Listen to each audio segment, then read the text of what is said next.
tardes. Aquí estamos, como todos los martes, compartiendo otro capítulo más de nuestros temas. Yo en lo particular muy feliz porque recuperé a mi compañero, que ya se repuso y está con nosotros de nuevo Sergio Caballero. ¿Qué tal? ¿Cómo les va? Buenas tardes. Bueno, perdón, porque sí, la verdad... Se lo extrañó sí. Sergio. Linda mesa igual la semana Ardía el WhatsApp preguntando por Sergio Caballero. Calculo que sí. Arde el WhatsApp como arde la tarde, la verdad que está maravillosa la tarde. Le agradecemos a los invitados que han venido porque hoy vamos a tener dos grandes temas, ¿no? Es que tienen hoy que no ver. Es un día cualquiera. No, por supuesto, hoy no es un día arrancamos cualquiera. de ahí. Hoy se cumplen 35 años de la vuelta de la democracia y la verdad que es una fecha muy significativa para todos los que estamos aquí y para las generaciones que nos antecedieron también, porque fue un día histórico, ¿no? Más allá de que uno esté más cerca, más lejos del radicalismo, del peronismo, creo que la vuelta de la democracia fue un antes y un después para nuestro país y creo que a todos, como decía, más allá de que estemos donde estemos ideológicamente, nos emociona aquella plaza llena de ese 30 de octubre, aquel discurso, creo que todavía nos emociona, ¿no? Sin lugar a dudas, ¿no? Lo escuchamos o lo leemos y creo que todavía todos y aquellos que no estuvieron en aquella época y escuchen ese discurso porque las redes sociales lo permiten, creo que se le pone la piel de gallina, sin lugar a duda, ¿no? Así es que bueno, como no queríamos que esta fecha pase inadvertida, es por eso que hemos invitado para nuestros temas de hoy, que lo vamos a dividir en dos partes al programa de hoy. Sí, por eso decía, dos grandes temas, pero que tienen que ver los dos grandes temas, con la democracia, ¿no? Con la democracia, con lo que costó llegar justamente a esta democracia que hoy muchos podemos disfrutarla, que muchos podemos inclusive decir, bueno, tener conciencia de que siempre vivimos en democracia y creo que eso es muy importante, pero también recordar, y lo vamos a hacer aquí en nuestros temas, a aquellos que inclusive le pusieron el cuerpo a la lucha para poder tener la democracia que hoy podemos disfrutar, ¿no? Y perdieron la vida en ello. Y algunos perdieron la vida en ello, sin lugar a dudas. Bueno, son dos temas, porque vamos a hablar de democracia, vamos a hablar obviamente de elecciones, vamos a hablar, como decía Susana, de política, no importa dónde estés ubicado.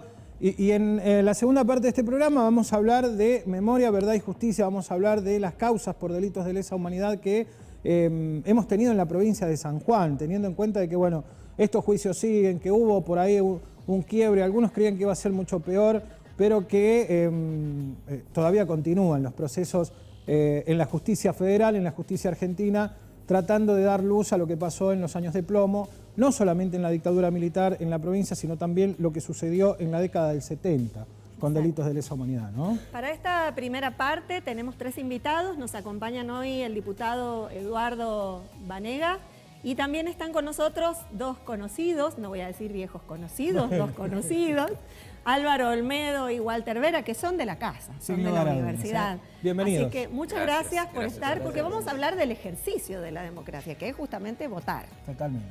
Salimos a preguntar con nuestros compañeros, con Analía Santander y Jorge Quiroga. Ayer salimos a preguntar si la gente, si el sanjuanino sabe qué se vota el año que viene.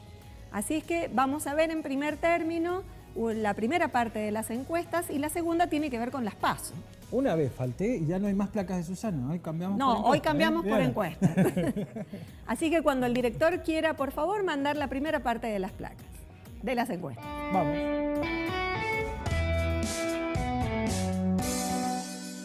¿Sabes qué se elige el año que viene?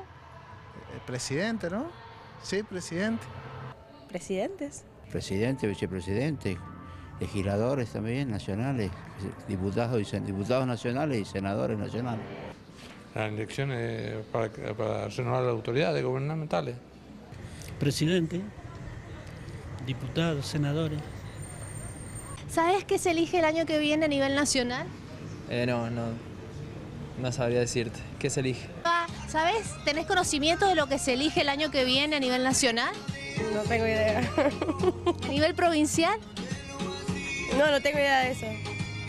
Sí, son las elecciones para presidente, diputados, senadores, sí, se renueva toda la parte legislativa del país. En la provincia se elige para gobernador. Y en la provincia gobernador, legisladores, una renovación parcial de la Cámara local y obviamente también intendentes, concejales, todos los cuadros. ¿Y qué se elige a nivel provincial? Lo que se va a elegir en ese momento va a ser quién nos va a representar a nivel, después durante 4 años, a nivel gobierno, a nivel diputados, bueno, todo lo que hace a los que nos manejan el país, ¿no? Gobernador. ¿El gobernador? A nivel provincial, gobernador, intendente. Se eligen el intendente, sí, senadores y diputados, puede ser, algo así. O sea, lo que se votará a nivel provincial debe ser, o sea, lo que es gobernadores y cosas así.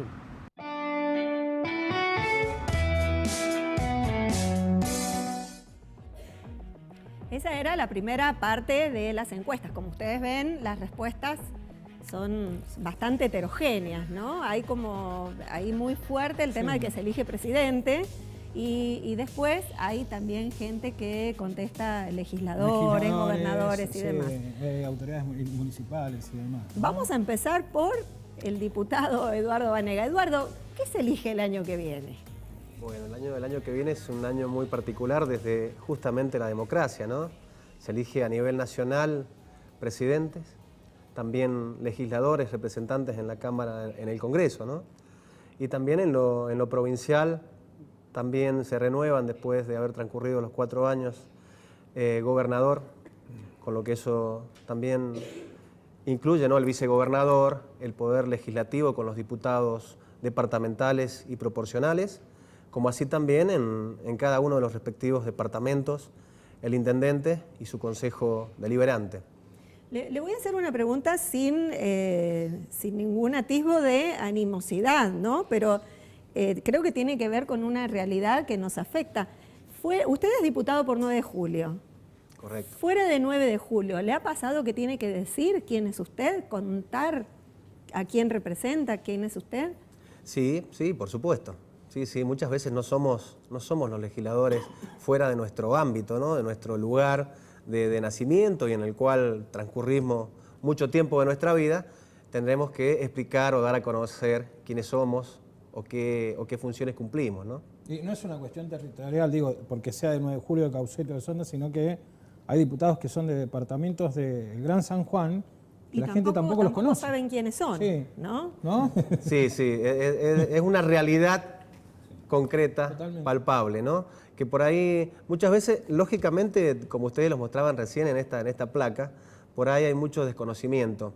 En realidad, o sea, de también cuáles son nuestras funciones. Muchas veces se desconocen y no solamente en nuestro departamento, sino en todo el territorio. Así que es muy bueno y felicitarlos por ello, ¿no? El programa de hoy tan importante como es estar festejando un año más de la democracia, con todo lo que eso significa para todas las generaciones, las pasadas, la importancia que tuvieron, ¿no? Quienes hicieron los primeros pasos en la democracia, quienes defendieron nuestra patria, y hoy también en esta generación que también nos toca representar a nuestra comunidad, también ver la importancia y tratar de transmitirla a nuestras generaciones futuras, ¿no? De la importancia que es la democracia en nuestro país y del modo que se ejecuta, ¿no? Del poder del pueblo transmitido en esta representación. Desde ya que sí. Licenciado Álvaro Olmedo, poeta y demás, pero... Y politólogo. Y politólogo. Me quedé con una faceta, se dio cuenta, ¿no? La democracia, ¿qué significa? ¿Cómo le transmite el concepto a los estudiantes de la facultad, en este caso que le toca? Bueno, en algún momento, sobre todo en los albores o en los inicios, digo después del año 83, nosotros creíamos que la democracia se agotaba en la instancia del voto, es decir, que se circunscribía solamente a los derechos políticos, elegir y ser elegido. En ese entonces, Alfonsín, al que hoy recordábamos, nos decía, con la democracia se come, se educa y se cura. En ese momento el sujeto político no estaba tan capacitado como para entender exactamente qué es lo que quería decir este viejo caudillo. Hoy entendemos que la democracia presupone los iguales, es decir, presupone desde la Revolución Francesa libertad e igualdad, es decir, no puede haber una democracia real cuando hay excluidos, cuando hay marginados. La democracia presupone que los derechos básicos de todos los ciudadanos están cubiertos.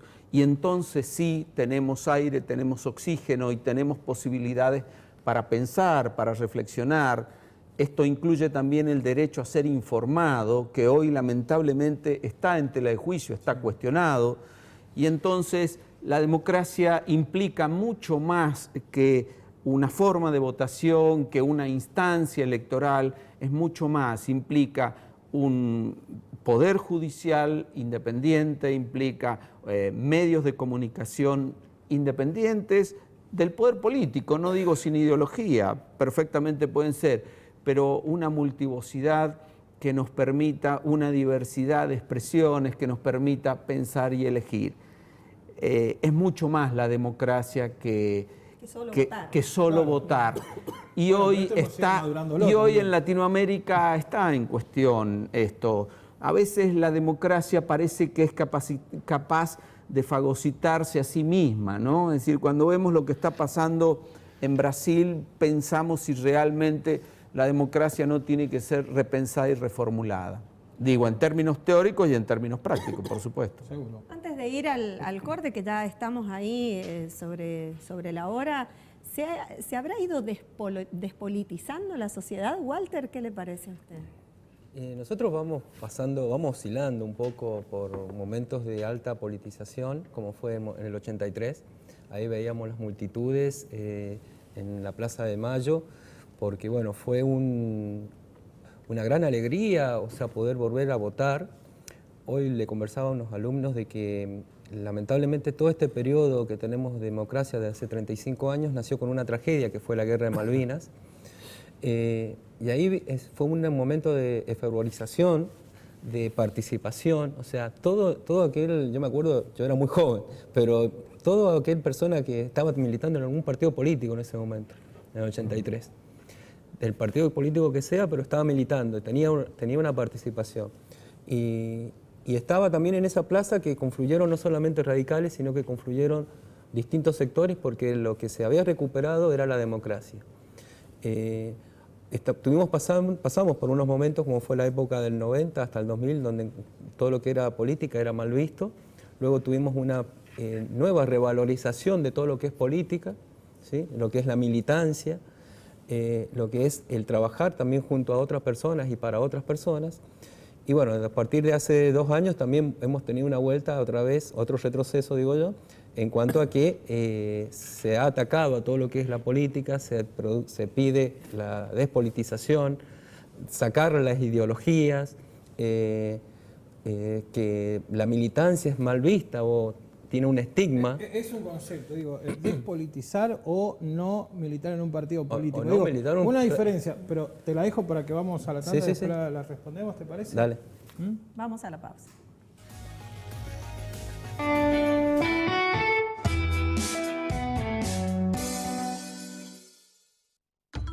El curso Taller Formación de Tutor Par está dirigido a los alumnos avanzados de tercer año de las carreras universitarias.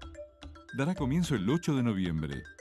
Inscripciones en la Dirección de Psicología y Psicopedagogía, Avenida Libertador General San Martín, 1109 Oeste. Cupo limitado, de lunes a viernes, de 9 a 12 horas. Preinscripción para el ingreso a primer año del ciclo básico de los institutos preuniversitarios. Escuela Industrial Domingo Faustino Sarmiento, Colegio Central Universitario Mariano Moreno y Escuela de Comercio Libertador General San Martín. Se realizará del 5 al 8 de noviembre en la página web de la Escuela de Comercio.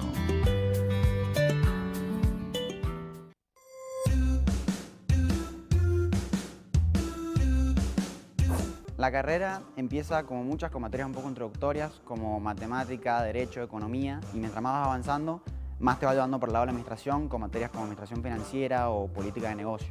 Puedes trabajar desde comercialización, marketing, o sea, ventas, logística, recursos humanos, parte financiera, o sea, donde hay una organización, tiene que haber un administrador. Quizás ese administrador puede ser vos.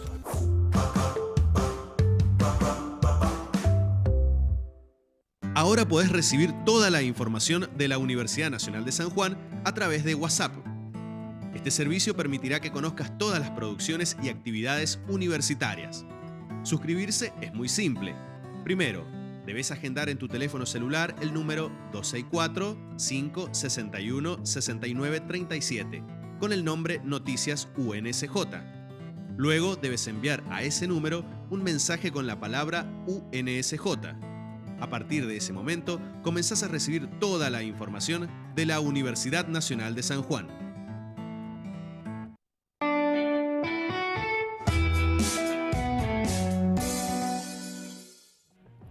Bueno, volvemos. Acá estamos en el segundo bloque de nuestros temas. Dejamos un tema, creo que muy interesante para poder charlar, como siempre decimos, para poderlo debatir. Pero ustedes supieron todo lo que pasa en los cortes. Un día tenemos que pasar todo lo que pasa en los cortes de este programa, ¿no? Sí, Walter nos estaba contando acerca de esto de despolitizar o dejar de militar. Sí, es vista en este momento, de hace unos años, por parte de una corriente ideológica que son neoliberal, como la que sigue el presidente, en donde hay una estigmatización hacia todo lo que es la militancia, sobre todo partidaria, en donde se revaloriza la militancia, pero en las fundaciones o en las ONG, ¿sí? Entonces se desvía, se dice que no, los partidos políticos son malos, hay que militar, pero sí, hay que militar, pero en una ONG o en una fundación. Y esas fundaciones también tienen su ideología, o sea, tienen una ideología de nivel, sobre todo liberal. Ahora, ¿nos despolitizamos en algún momento o no? ¿O es una cuestión...? A ver, el hombre es... No, yo creo que no. O sea, permanentemente, y fíjate que cuando hiciste la encuesta, todos tenían una idea de qué es lo que se votaba. Por eso, o sea, sí. sabemos que se vota, no sé si estamos bien informados, ¿sí? Sobre cómo se vota o qué se vota y a quién votar sobre todo, pero sí estamos permanentemente politizados. Y si no, fíjense en una discusión en la casa, Claro, una discusión cuando hay alguna fiesta, algo, seguro que se da discusión sobre política. Sí. Hay una segunda parte de esas encuestas que tiene que ver con esto que está diciendo Walter, así es que si el director, por favor, nos manda esa segunda parte.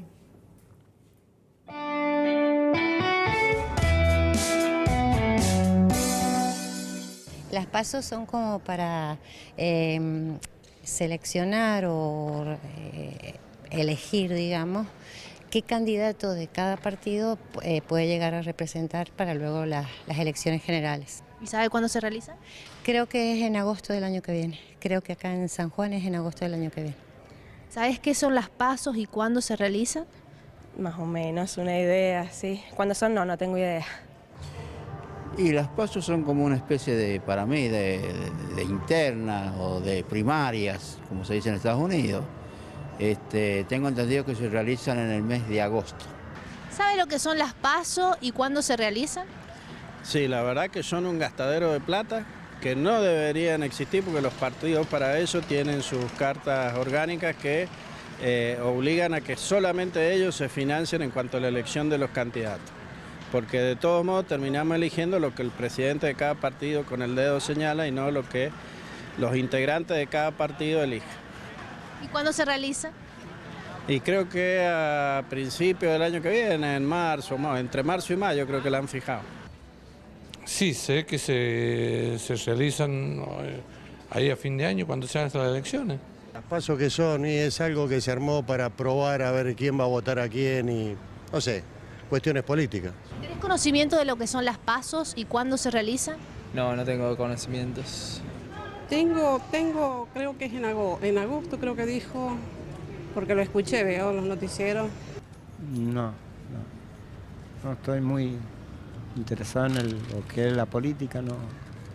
Las PASO, si no me equivoco, son en agosto y son para elegir los candidatos para las elecciones que deben de ser en octubre.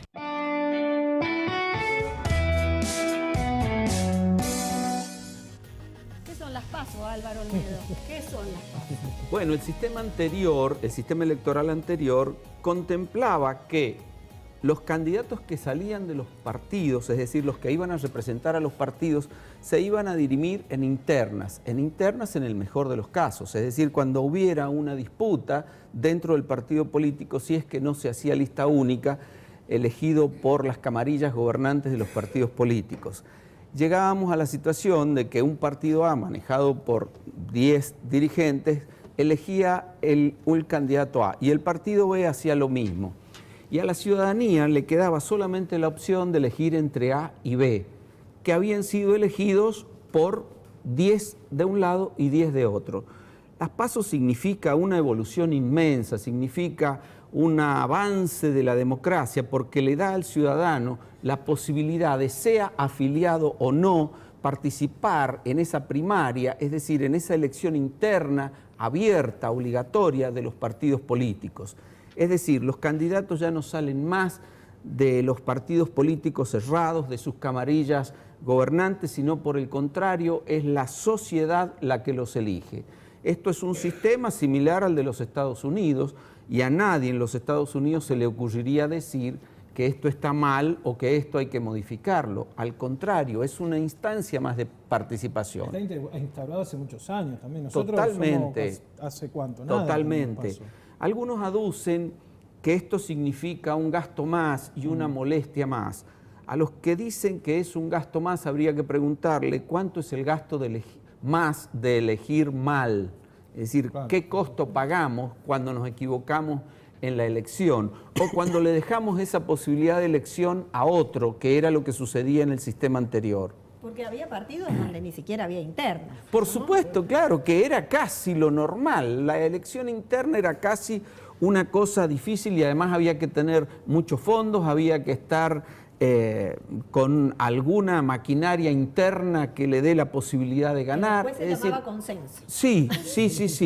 Y en realidad las PASO constituyen un adelanto fabuloso, es una cuestión extraordinaria. Cuando alguien dice la molestia más, bueno, habría que recordarles aquel discurso famoso de Kennedy cuando decía, yo no pregunto qué voy a hacer por mi país, sino, es decir, qué va a hacer mi país por mí, sino qué voy a hacer yo por mi país. Es decir, nos están pidiendo un domingo que resignemos media hora, que después lo podemos recuperar.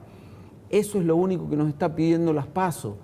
Y significa, reitero, una posibilidad de participación, una instancia de la verdadera democracia, donde el ciudadano dice, bueno, del partido A quiero que vaya tal, del partido B quiero que vaya tal, que puede ser contrario al que quería la camarilla, la camarilla gobernante. Entonces, a aquellos periodistas que irresponsablemente están alentando terminar con las PASO o un cambio de sistema electoral para volver al viejo sistema, yo les digo que se están atrasando, que están retrocediendo los derechos de la democracia. ¿Y cómo por lo podemos menos madurar en esto 15 de las PASO? años. Digo, para que la gente las vea como, tenga el beneficio y les vea el beneficio que usted nos acaba de comentar. ¿Cuál es el paso para poder madurar todo esto? Creo que hay que hacer una fuerte campaña de concientización, primero de explicar qué son las PASO, porque hay gente que está en contra y ni siquiera sabe exactamente de qué se tratan las PASO. Entonces me parece que tenemos que trabajar muy fuerte en ese sentido. Es decir, con el colega Walter nosotros trabajamos inclusive en los colegios secundarios explicando qué es lo que eran las PASO y cuál era el gran adelanto que tenían las PASO. Es un adelanto desde lo cualitativo extraordinario. Es fabuloso, entonces no podemos irresponsablemente bastardear las PASO porque se nos da la gana o porque era del gobierno anterior o porque nos parece que no es debido y demás. Y poner a la vez en paralelo el voto electrónico como la solución mágica, fantástica, como que todos los problemas de la democracia se van a solucionar a partir del voto electrónico. Esa también es una falacia y es una tentación simplista en la que puede caer la democracia y es una trampa en la que podemos caer y sabemos que del voto electrónico al fraude tenemos nada de distancia. El tema es que la tecnología nos está rodeando por todos lados. En cualquier momento el voto electrónico vamos a tener que utilizarlo, ¿no? De alguna forma. No es necesario. No es necesario. Digamos, hay muchas democracias en el mundo que están retrocediendo, por citar Holanda solamente un caso. Es decir, han advertido que las posibilidades de fraude son extraordinarias. Ustedes imagínense que un hacker puede entrar al Pentágono, imagínense lo que puede, a los sistemas de seguridad del Pentágono, imagínense lo que puede hacer un hacker en Argentina. Es decir, puede hacer un desastre, puede hacer que lo puede hacer presidente hasta Olmedo, fíjense lo que puede suceder. Es decir, es una cosa grave. No digo a este Olmedo, digo al otro Olmedo. No, digo al otro Olmedo. Eduardo, si hay algo que ha cambiado, que ha revolucionado, diría yo, en los últimos años, el trabajo de los candidatos, ¿no? De los que quieren ser diputado, senador, gobernador, ha sido las redes sociales, el uso de internet. Antes eran caminatas, ¿no? Salir a tocar timbres, a hacerse conocer. ¿Cómo piensa que va a ser esto para el 2019? Bueno, qué tema interesante que has tocado, Susana, realmente porque va evolucionando la sociedad y con ella, ¿no?, todo lo que la tecnología hace y está a disposición del hombre. Yo creo que son herramientas genuinas, porque lógicamente vamos creciendo como tal, como sociedad. Ahora yo creo que la democracia también es un poco lo que se va perdiendo, la esencia del político, como bien lo decías vos, en el cual por ahí consideramos que con una fotografía o con un spot publicitario podemos llegar. Es verdad, se puede llegar, lógicamente, porque la tecnología está a mano de cualquiera, está al alcance de cualquiera, ¿no?, de nosotros. Pero considero que la política debe ser un poco bien interpretada por quienes la ejecutamos, por quienes representamos, por la gran tarea que tenemos. Y eso no creo que vaya a ser esta herramienta, sí, como una herramienta de contacto, pero no se debe perder, creo que la esencia de la política, que es el trato cotidiano con el vecino, el recorrer las calles, el conocer realmente cuáles son las necesidades o las oportunidades que tiene mi comunidad de crecer y qué puedo hacer yo en mi lugar para tratar de cambiar esa realidad. ¿Qué hacía usted antes de ser diputado, Eduardo? Bueno, yo antes estaba en la parte privada, trabajaba en una fábrica de juntas que está en mi departamento, no sé si la puedo nombrar, pero es la fábrica Taranto. Muchos años, casi 20 años dentro de esa empresa. Y bueno, en el periodo pasado se da esta posibilidad de sumarme a la política. Fueron tiempos difíciles, lógicamente, por lo que mis compañeros comentaban, ¿no? En los tiempos donde por ahí la militancia es un poco necesaria para algunos militantes dentro de los partidos políticos y que alguien llegase, ¿no?, de la parte privada a poder o tener la posibilidad de trabajar en política y de estar en consideración de la comunidad, de los vecinos, no fue nada fácil.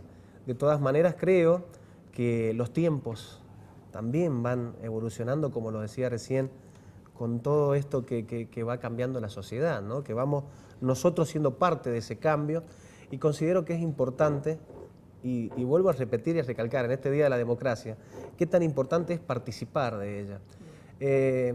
Yo vuelvo a decir que estaba en un lugar un poco cómodo, ¿no?, porque realmente tenía mi trabajo desde hacía ya mucho tiempo, un sueldo a fin de mes, una familia constituida, y realmente fue un llamado inesperado, pero creo que siempre es bueno y no dejar pasar las oportunidades de poder cambiar realidades.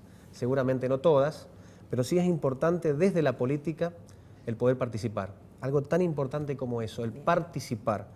Participar de la mejor manera, es decir, poniéndose a disposición de la comunidad y no creyendo que el poder lo tiene un funcionario y que la comunidad está al servicio de uno. Es totalmente distinto. Creo que esos paradigmas hay que cambiarlos y lógicamente desde adentro, ¿no?, desde la política. Hay una cuestión antes de irnos al corte que participar significa salir de la zona de confort a veces, ¿no? Y por ahí muchos no quieren salir de esa zona de confort, ¿no? Sobre todo ser parte. Sí, el ser parte, sin lugar a dudas. Bueno, ¿vamos al corte? Sí, los saludamos a nuestros invitados porque acuérdense que los otros dos bloques son de otro tema. Sí. Así que les agradecemos muchísimo que hayan venido. Prometan que van a volver porque esto quedó ahí como... No va a ser ni la primera ni la última que los invitamos porque de verdad nos ha gustado mucho que estén aquí. Muchas gracias. Muchísimas gracias. Muchas gracias a ustedes. Ahora sí hacemos un corte, ya venimos.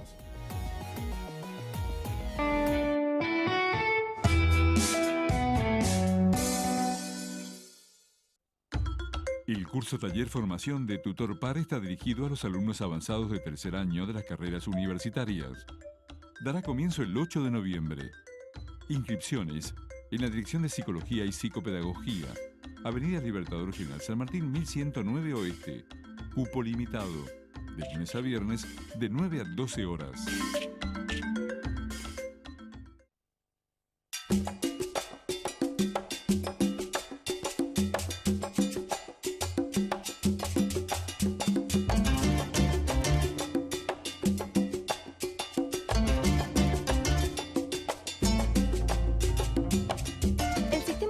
universitario es hoy un actor fundamental en la construcción de nuevos horizontes comunicativos. Las universidades públicas de nuestro país no solo están produciendo, sino que lo están haciendo en red. Somos la RENAU, Red Nacional Audiovisual Universitaria, y en el marco del Plan Federal de Producción de Contenidos Audiovisuales Universitarios, estamos creando la Plataforma Nacional Audiovisual Universitaria, que nos permitirá distribuir las producciones de todas las universidades públicas y de otros organismos a todos los rincones de nuestro país.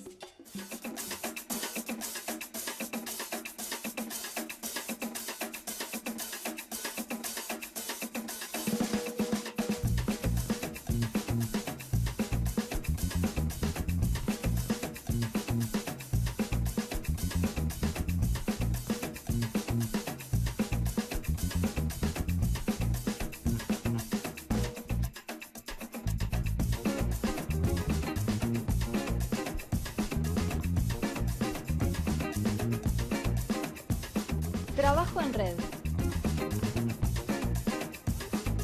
Identidades locales. Capacidades regionales. Historias contadas desde las propias universidades. Estamos construyendo un nuevo modelo de televisión desde y para todo el país. Esto es Mundo U, la Plataforma Nacional Audiovisual Universitaria.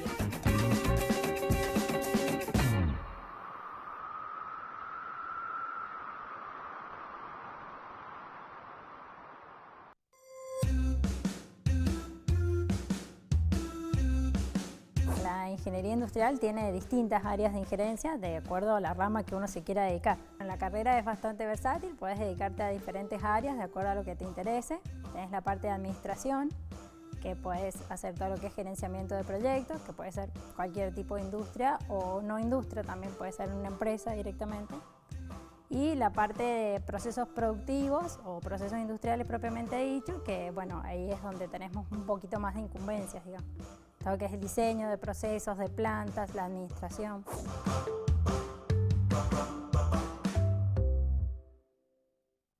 Nuevo servicio del Banco Nación. Los agentes de nuestra universidad pueden contar con atención preferencial, sin solicitar turno, en la sucursal del Banco Nación, en un sector exclusivo sobre calle Ignacio de la Rosa. Preinscripción para el ingreso a primer año del ciclo básico de los institutos preuniversitarios. Escuela Industrial Domingo Faustino Sarmiento, Colegio Central Universitario Mariano Moreno y Escuela de Comercio Libertador General San Martín. Se realizará del 5 al 8 de noviembre en la página web de la Escuela de Comercio.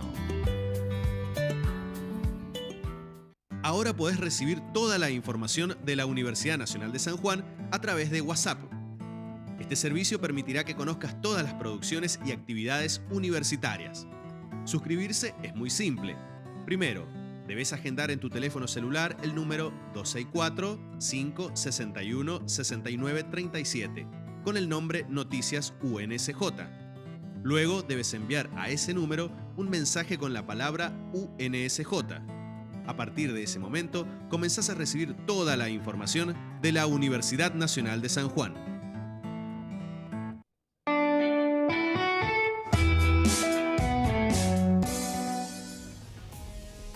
...35 años de democracia, parece mentira, ¿no? La Qué verdad. rápido pasaron y todo lo que pasó en estos 35 años. Muchas cosas pasaron, muchas esperas han terminado también de alguna manera en todo este tiempo de democracia. Que no hubieran sido posibles sin democracia, ¿no?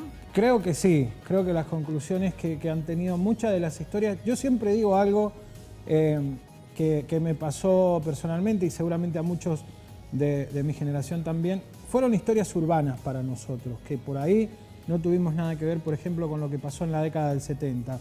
Historias urbanas que cuando llegamos a la facultad empiezan a tener un nombre, que empiezan a tener una cara, que empiezan a tener un cuerpo, que después cuando entré a la radio esas personas contaban esta historia, pero que no podían hacerla oficial porque estaban esperando un juicio, ¿no? Porque estaban esperando que la justicia defina todo lo que iba a pasar y que de alguna manera castigara a los responsables. Bueno, pasaron 42 años, 43 años para que esto pueda ocurrir en algunos casos. Digo 42, 43 y dudo en la fecha porque a partir de estos juicios, de este último juicio que terminó, cosas importantes que vamos a conversar con los invitados pasaron. Primero, que se incluyeron a los hechos o delitos de lesa humanidad que ocurrieron y se realizaron antes del 24 de marzo de 1976. Primero. Segundo, que los desaparecidos que estaban incluidos en estas causas se han tomado como homicidios, se han tipificado como homicidios, que es otro de las cuestiones también. Lamentablemente no pudo venir Francisco Maldonado, ni tampoco pudieron venir ninguno de los abogados a esta hora a nuestros temas, porque hubiera sido bueno desmenuzar todo esto.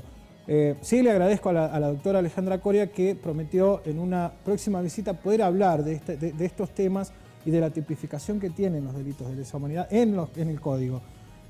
Digo, estas cosas pasan, ¿no? Hoy por hoy estas historias urbanas ya son hechos concretos y están aquellos responsables de violaciones, de torturas, de privación ilegítima de la libertad, de allanamiento, tienen su condena. Y hay muchos más que están esperando la suya porque va a empezar dentro de poco, esperemos que dentro de poco, digo, y dentro de poco puede ser a fin de año o puede ser en febrero del año que viene, pero me parece que es dentro de poco también un nuevo juicio y puede ser el último que investigue causas de delito de lesa humanidad. De eso vamos a hablar hoy, ¿no? Y nos acompañan hoy Gabriel Farías y Silvia Gómez. Ellos, como decía Sergio, ¿no? Son dos de los nombres de estas historias que empezaron a tener nombre propio. Totalmente, totalmente. Y bueno, que les vamos a pedir que nos cuenten su historia. Y primero que nada, son, a mi opinión, me voy a hacer cargo de esto, personas de las que estuvieron muchas veces en las audiencias, ¿no? Es cierto, por ahí no se puede ir, por ahí el laburo, la vida cotidiana y todo lo demás, y las audiencias son un solo día a la semana, que era otra de las cuestiones que por ahí se cuestionaban, pero que después volvimos a entender. Ellos estuvieron. Silvia creo que estuvo en todas, bueno, ya le voy a preguntar, pero Gabriel igual, ¿cómo les va? ¿Qué tal? Hola, buenas tardes. ¿Todo bien? Gracias bien. Por venir, primero que nada. Gracias a ustedes por la invitación. Bueno, a ustedes por la invitación. El tema está planteado. Digo, ¿cómo lo viviste, Gabriel? Porque bueno, vos tenés una historia muy particular.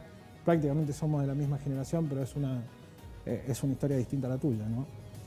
Sí, bueno, escuchaba recién lo que decías y para ustedes, visto de otro lugar, era como un mito urbano, ¿no? Y para mí, para mi familia, no lo era.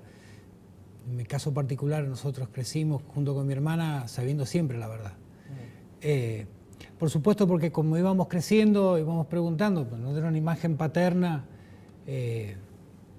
la curiosidad de los niños, y a medida que vas creciendo vas preguntando y nos fueron diciendo la verdad de acuerdo al momento, ¿no? Tal cual. Y no era un mito en absoluto para nosotros. Sí, ya cuando éramos más grandes ibas entendiendo otras cosas y el por qué, ¿no? Y ni hablar cuando me integré a la agrupación Hijos. Fue encontrar una respuesta a un montón de preguntas que tenía, o lo que se decía en la calle normalmente cuando alguien te conocía, decís, bueno, claro. Normalmente alguien te pregunta, y bueno, ¿y tu papá? No, mi papá desapareció. Y algo habrá hecho, ¿no? Bueno, y me quedaba como, claro, ¿no? Y después encontré, estando rodeado de hermanos, de amigos, compañeros, de haber conocido a muchos compañeros militantes de mis viejos, entendí por qué. Claro. Entonces,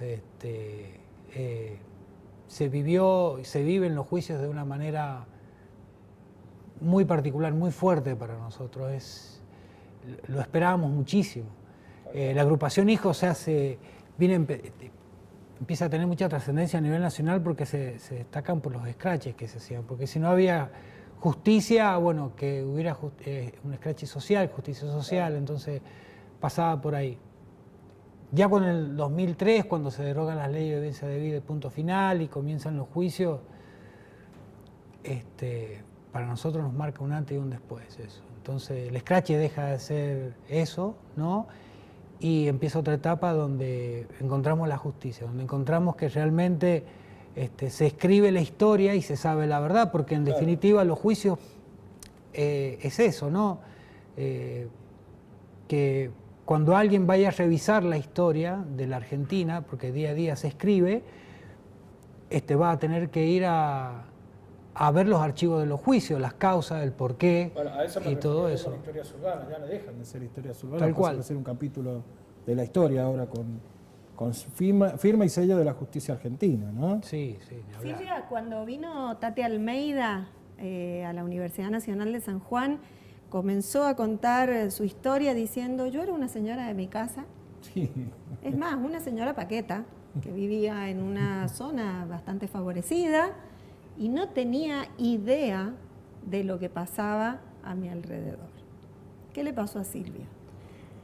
No, bueno, yo soy de la otra generación y de la otra dictadura. Yo estuve presa en el año 68, 69, o sea que yo he vivido las dos dictaduras, ¿no? Y no ha sido fácil, para nada. Obviamente que la dictadura del 66 no fue tan sangrienta como la dictadura del 76, ¿no? Entonces, yo la he vivido diferente, digamos. Mi detención fue una detención con una justicia, digamos, donde a mí me tuvieron siempre blanqueada, no hubieron casi desaparecidos. Sí hubieron asesinados en la dictadura del 66 en las grandes ciudades, pero no en San Juan. La única mujer que estaba detenida como presa política en San Juan era yo en ese momento. Los demás compañeros eran todos compañeros varones y éramos todos del Partido Comunista. En el 76 fue muy duro enterarse de que al compañero lo mataron o que al compañero se lo llevaron y no sabíamos dónde estaba. Se vivía con una angustia terrible. Yo era militante desde los 16 años que era militante, así que veníamos, era muy duro eso. Compañeros que para mí habían sido como hermanos, porque nos habíamos formado en la militancia, quizás como en el caso de Alberto Carvajal, caminamos las calles de San Juan juntos y después enterarse que se colgó con un pullover, una cosa más aberrante que eso. Cuando yo estaba trabajando, cuando me enteré, me llamaron por teléfono al trabajo para avisarme que Alberto había muerto.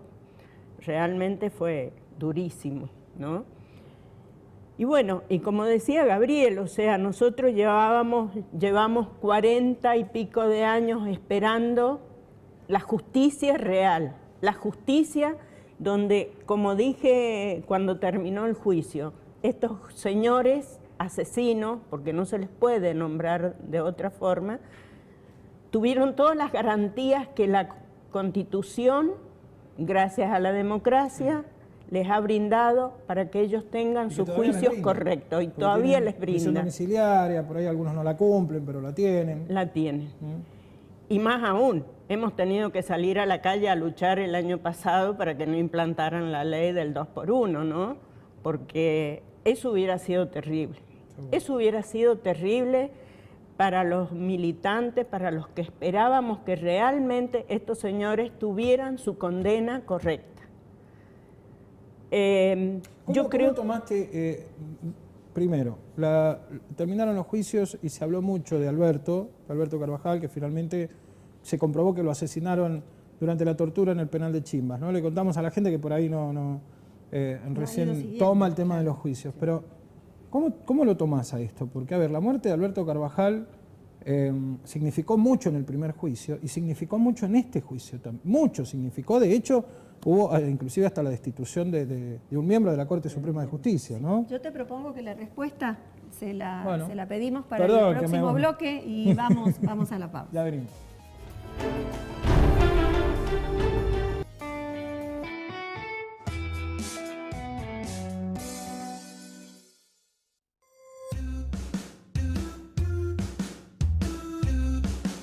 al ser una carrera muy nueva, muchas veces no se conoce el campo laboral y se va creando y creciendo cada día. Algunas de las aplicaciones que actualmente hay acá en el país y en la provincia son tanto empresas de venta de productos como el mantenimiento de productos en clínicas y hospitales y, bueno, y la atención permanente en hospitales. Además también está la parte de investigación que está en la universidad y también se puede ampliar a empresas. Al ser un título de grado se puede seguir con el doctorado, acá en San Juan hay, y también en otras provincias o en el exterior es muy reconocido, también se pueden hacer especializaciones, maestrías.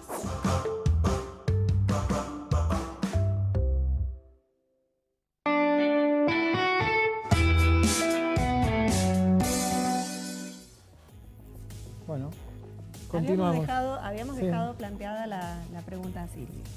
Bueno, Silvia, ¿cómo es? Digo, lo que significó la muerte de Alberto en el juicio anterior y en este. ¿Cómo lo tomaron ustedes? Yo creo que fue muy duro para todos, ¿no? La muerte de Alberto. E inclusive creo que fue lo que dio la pauta, a pesar de que en el juicio anterior se presentaron las dudas que se había sido asesinado o se había asesinado él, se había suicidado él. Las pruebas estaban y eso es lo que ha dado el lugar a las condenas, ¿no? Claro. A las condenas fundamentalmente de los principales que manejaban todos los grupos de tarea en esta provincia y que tenían su responsabilidad como gobierno, ¿no?, en la provincia. Entonces, eso ha dado una pauta, digamos, todo esto se desencadena, digamos, o se encuentra cuando hacen el allanamiento en el primer juicio, en el D2. Claro, porque ahí estaban todas las pruebas realmente. Ahí se desclasificó el libro histórico del D2 de la policía de la provincia. Y ahí figuraban todas las pruebas.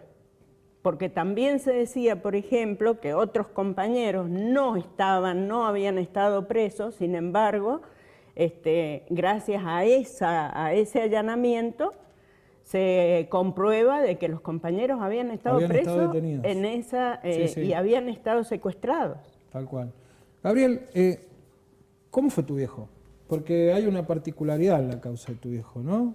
Una cuestión de ahí por ahí que da hasta risa, que es tragicómica, y le cuento por qué, porque tu viejo no sabía manejar, ¿o sí? ¿Qué sabes de eso? Sí, definirlo en ese aspecto nada más, mi viejo me es imposible. Qué sé yo, mi papá era un tipo 23 años, muy joven, ¿no? Sí. Casado, me tenía a mí, mi vieja estaba embarazada de mi hermana y trabajaba, bueno, en lo que podía en ese momento, porque también había demasiadas similitudes, no había mucho trabajo, se estaba despidiendo mucha gente. Sí. Mi papá era albañil. Y lo curioso de todo es que arman, pronto salió en los diarios de la época, claro, arman como que hubo un enfrentamiento después que lo secuestran a mi viejo. Y lo ponen en un auto. Mi viejo, yo hasta donde sé, porque hablando con mi mamá, por supuesto, con mis tíos, con todos los que lo conocieron, sus hermanas, sus hermanos, no sabía manejar, no tenía auto, ni siquiera moto, así que es una cosa... Es un detalle, ¿no? Es como decís, tragicómico porque... cuando empiece el juicio, o por lo menos cuando abarque la causa de mi viejo, ahí se van a saber muchas cosas, ¿no? Que es como decía Silvia, es cuando se presentan las pruebas, cuando se demuestran todas las mentiras y todas las atrocidades que hicieron para justificar estos crímenes que fueron aberrantes. Y Digo, es una pequeña prueba, pequeño botón de otras cuestiones, de otras actitudes y de otras formas de actuar que tuvieron los que van a ser juzgados en este juicio.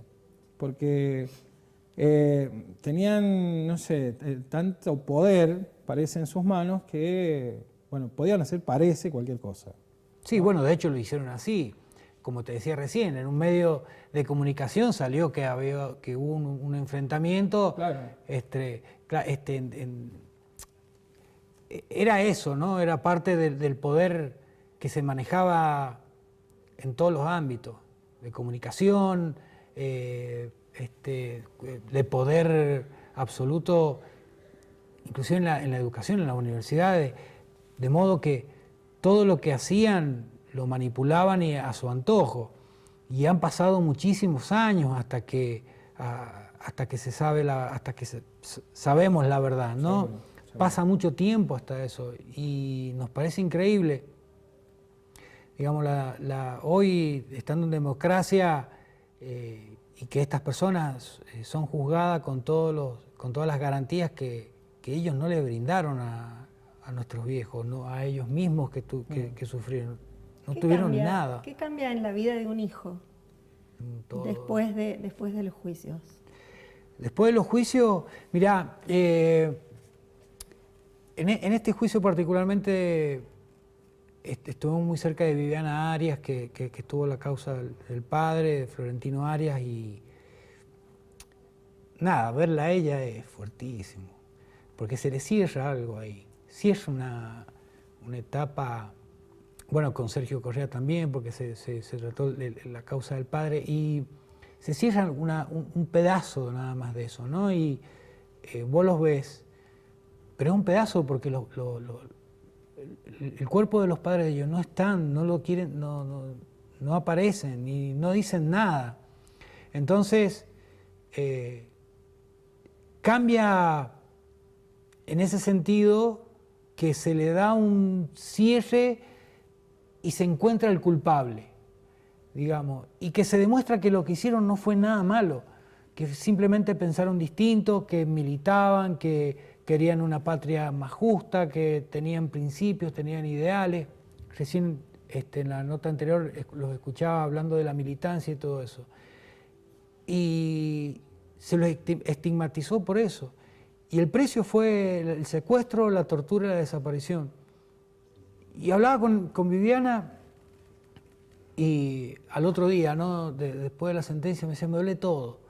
Sí. Me duele todo, parece que corrí un maratón, hice ejercicio. Digo, es la tranquilidad de haberte sacado una mochila de encima. Y para un hijo es eso, ¿no? Y no solamente para los hijos, porque también es para la sociedad, para quienes están, porque es la tarea que tenemos como militantes en política de derechos humanos.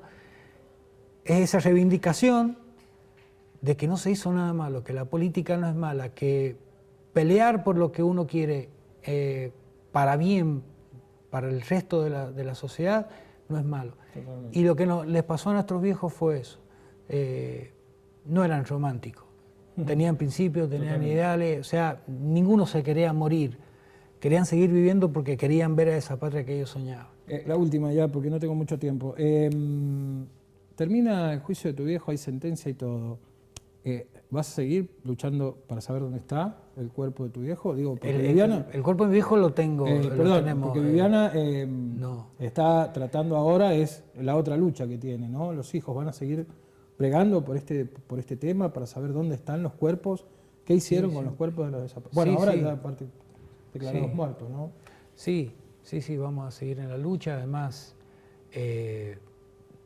nos debemos la tarea de seguir militando esa parte de la historia, ¿no?